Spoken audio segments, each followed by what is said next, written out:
Selamat pagi, selamat berjumpa dengan saya kembali di sini yaitu Miss D.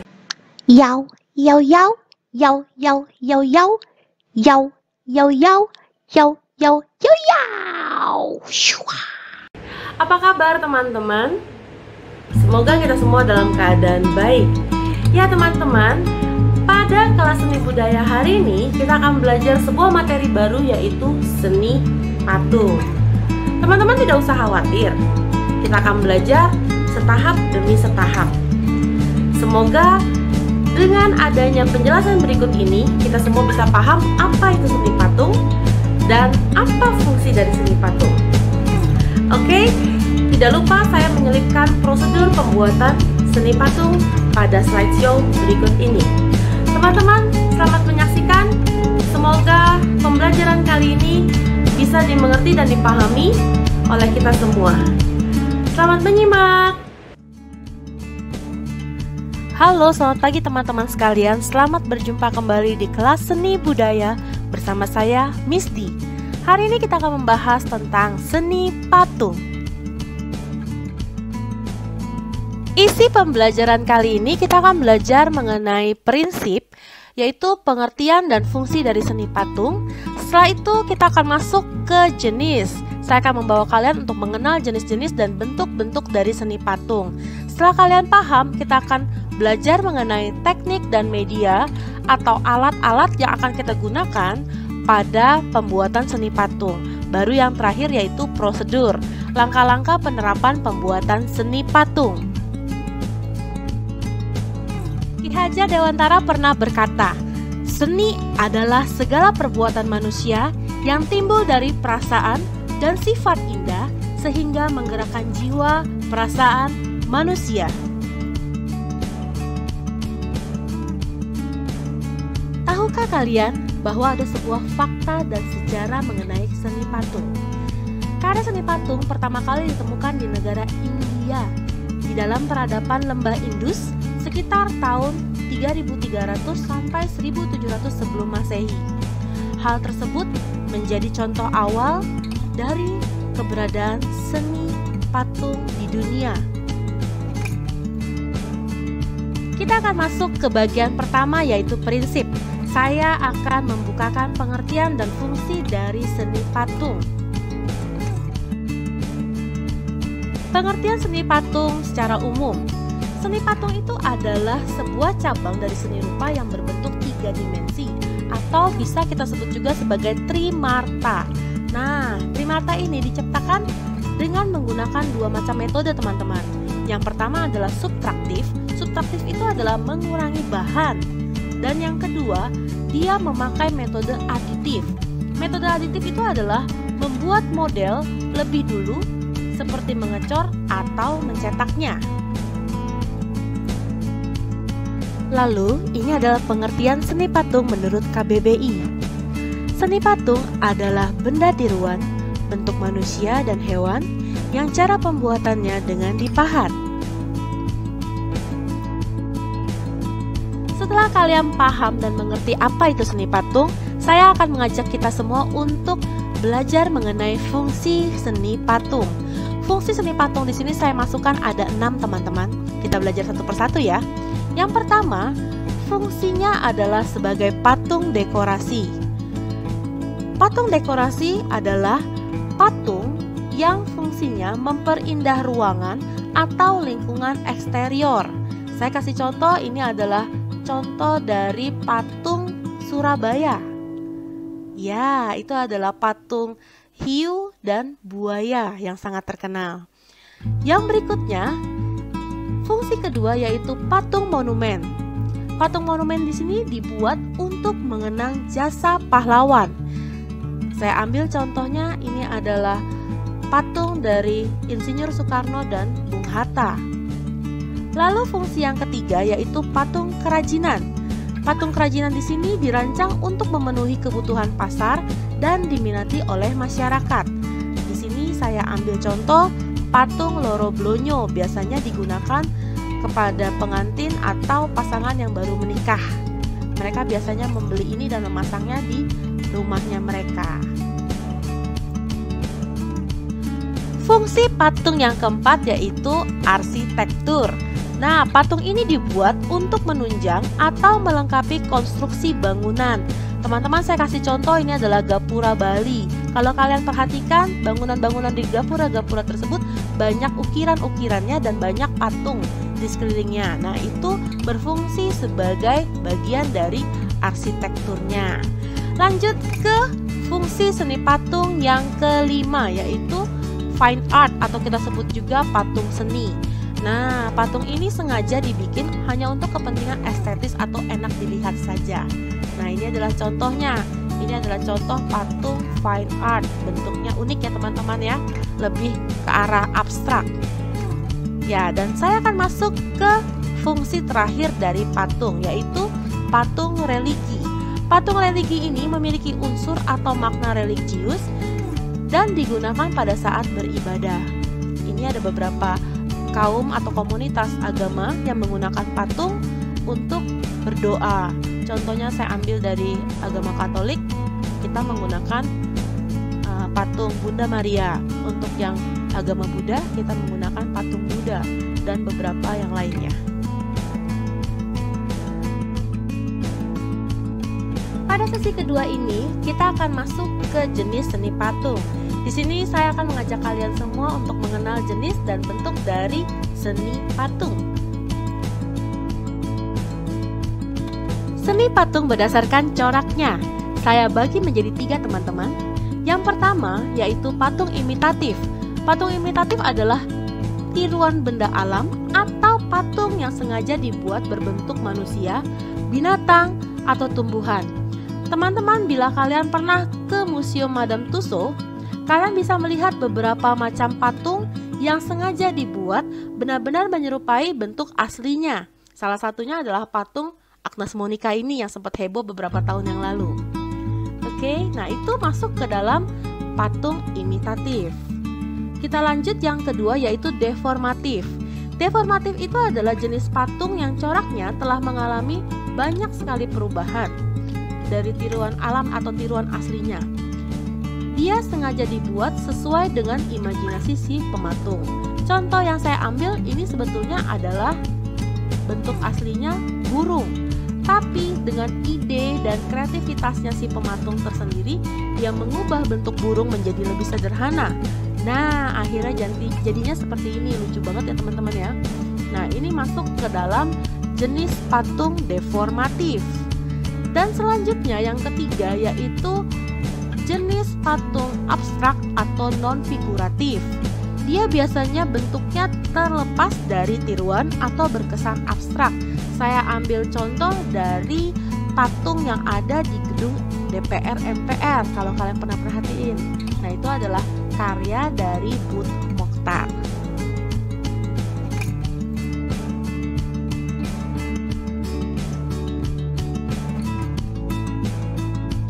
Masuk ke bagian ketiga yaitu teknik dan media. Di sini kita akan belajar mengenai media, alat serta teknik yang bisa kita gunakan ketika kita ingin membuat seni patung. Kita masuk ke bahan dulu ya teman-teman. Bahan yang dapat digunakan pada seni patung saya bagi menjadi 5. Yang pertama yaitu bahan lunak. Bahan lunak ini terdiri dari tanah liat, lilin, sabun, plastisin, dan sejenisnya. Lalu yang kedua yaitu bahan sedang. Bahan sedang di sini yang dimaksud adalah kayu. Jenis-jenis kayu yang biasanya digunakan adalah waru, sengon, randu, mahoni, dan beberapa jenis kayu lainnya. Lalu bahan yang ketiga yaitu bahan keras. Bahan keras di sini saya lebih fokus ke batu. Batu-batu yang biasa digunakan untuk seni patung adalah padas, granit, andesit, pualam, dan beberapa jenis batu lainnya. Kemudian bahan yang keempat yaitu bahan cor atau cetak. Di sini kita bisa menggunakan pasir, gips, logam, timah, perak, emas, atau sejenisnya. Dan bahan yang terakhir yaitu bahan-bahan lain. yang terkadang kita bisa temukan seperti kertas, kaleng, kardus. Ini biasanya digunakan untuk teknik assembling. Nanti kita akan belajar mengenai teknik tersebut ya teman-teman.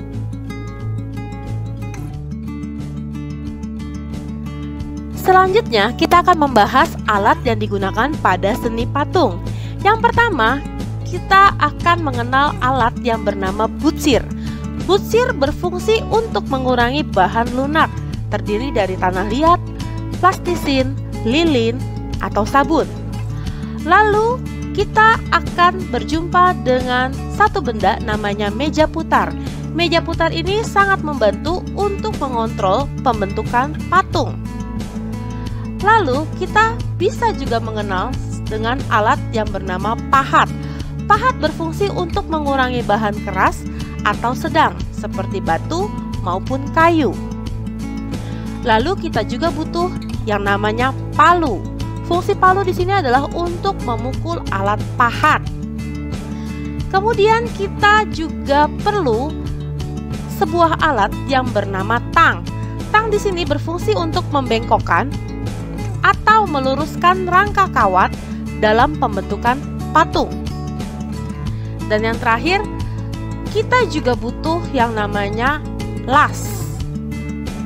Alat las ini berfungsi untuk membentuk logam secara langsung tanpa dicairkan terlebih dahulu, dan dia bisa membantu kita menyusun logam kembali atau disambungkan kembali. Kita akan masuk kepada teknik dalam seni patung. Teknik di sini saya tuliskan ada 6. Dan biasanya teknik pada seni patung berhubungan dengan alat yang akan digunakan. Seperti yang pertama, ada yang namanya teknik pahat. Jelas dia menggunakan alat berupa pahatan. Teknik pahat ini adalah teknik untuk mengurangi bahan dengan menggunakan alat pahat. Lalu teknik yang kedua yaitu teknik butsir. Teknik butsir di sini adalah teknik mengurangi dan menambahkan bahan. Dia juga memerlukan alat bantu yang namanya butsir. Lalu teknik yang ketiga ada yang namanya cor. Cor di sini adalah teknik membuat alat cetakan kemudian dituangkan ke dalam adonan, ditunggu kering sampai akhirnya dia menjadi berbentuk patung. Teknik yang kelima yaitu teknik las. Teknik las ini adalah teknik yang menggabungkan bahan yang satu dengan bahan yang lain tanpa perlu mencairkan logamnya terlebih dahulu. Lalu teknik yang kelima yaitu teknik cetak. Teknik cetak di sini adalah membuat cetakan terlebih dahulu, lalu dipadatkan dan akhirnya membentuk sebuah patung. Teknik yang terakhir adalah teknik assembling. Assembling adalah teknik membuat komposisi patung dari berbagai macam bahan. Ini yang tadi sebelumnya saya sempat ceritakan ke kalian. Bahan-bahan apa saja yang bisa kita gunakan pada teknik assembling? Kita bisa menggunakan bahan kardus, plastik, botol bekas, atau apapun juga.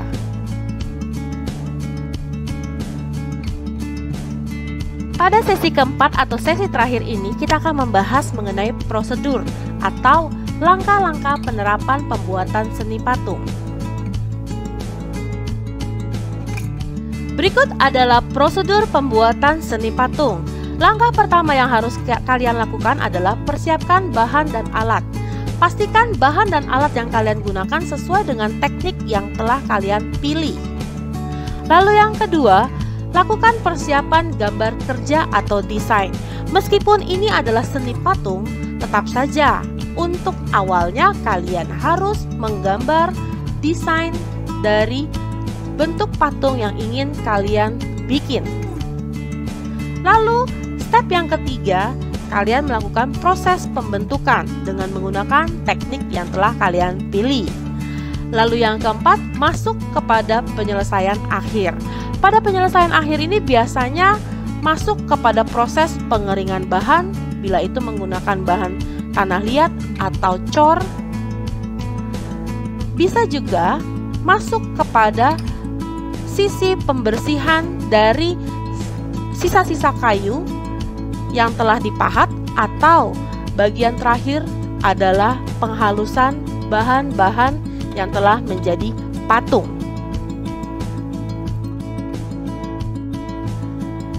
Banyak orang merasa bahwa dia tidak bisa diterima oleh masyarakat karena apa yang telah dia lakukan. Banyak orang merasa dia harus mundur dari tengah-tengah masyarakat dan lingkungan ketika dia tahu apa yang dia lakukan itu unik. Banyak orang yang merasa bahwa dia gagal ketika apa yang dia lakukan ternyata menjadi bahan cemoohan banyak orang. Tapi Paul Arden berkata, "Don't be afraid of silly idea." Dan saya tekankan di sini, buat kalian semua, janganlah takut untuk mengeluarkan ide-ide apapun juga. Karena kita tidak tahu, meskipun dianggap konyol oleh orang lain, ternyata bisa saja ide yang kita berikan akan berdampak luar biasa bagi dunia. Tetap semangat teman-teman, jangan menyerah.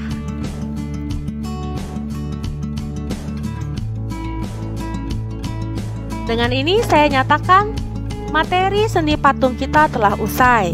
Terima kasih teman-teman untuk perhatiannya.